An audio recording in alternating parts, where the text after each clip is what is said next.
నుంచి యూరియా కొరకు ఫర్టిలైజర్ కొరకు ఎంతో బాధపడి అప్పో చేసి పంటలు వేసుకొని కష్టపడి వేసుకున్న తర్వాత వర్షాలు పడుతున్నాయి కాబట్టి ఆ పంటలకు యూరియా వేయాలి. దాని గురించి గట్టిపల్లితో పాటు 6 గ్రామ పంచాయతీలు, దీని యొక్క విస్తీర్ణం 10,000 ఎకరాలు. ఇక్కడ ఉన్నటువంటి రైతాంగం సుమారు ఒక 4,000 మంది.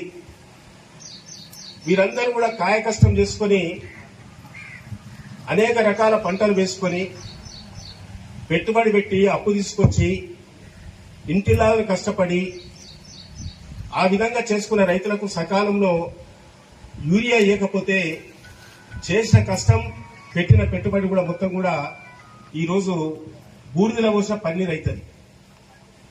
కాబట్టి ఎంతో కడుపు మండి రైతులు మొత్తం కూడా ఆలోచించి, చాలా మంది రైతులు రావడానికి వాళ్ళ మనసులో ఉంది, కానీ ఇక్కడ ఉన్నటువంటి వేరే పార్టీ నాయకుల భయానికో ఏమో కానీ చాలా మంది గూడసాటిన అక్కడిక్కడ నిలబడి చూస్తా ఉన్నారు. ఎవరికి కూడా భయపడవలసిన పని లేదనే విషయాన్ని ఈ సందర్భంగా తెలియజేస్తా ఉన్నాను. రైతు అంటే స్వచ్ఛందంగా కాయ కష్టం చేసి పంట పండిస్తేనే అందరి కడుపులు నింతాయి. ఇప్పుడే ఒక తమ్ముడు చెప్పిండు, ఎత్తు ఏడ్చిన వ్యవసాయం, రైతు ఏడ్చిన రాజ్యం ఎప్పటికి కూడా బాగుపడదనే విషయాన్ని ఈ సందర్భంగా తెలియజేస్తా ఉన్నాను. తెలంగాణ కాదు, భారతదేశంలో ఉన్నటువంటి 29 రాష్ట్రాలు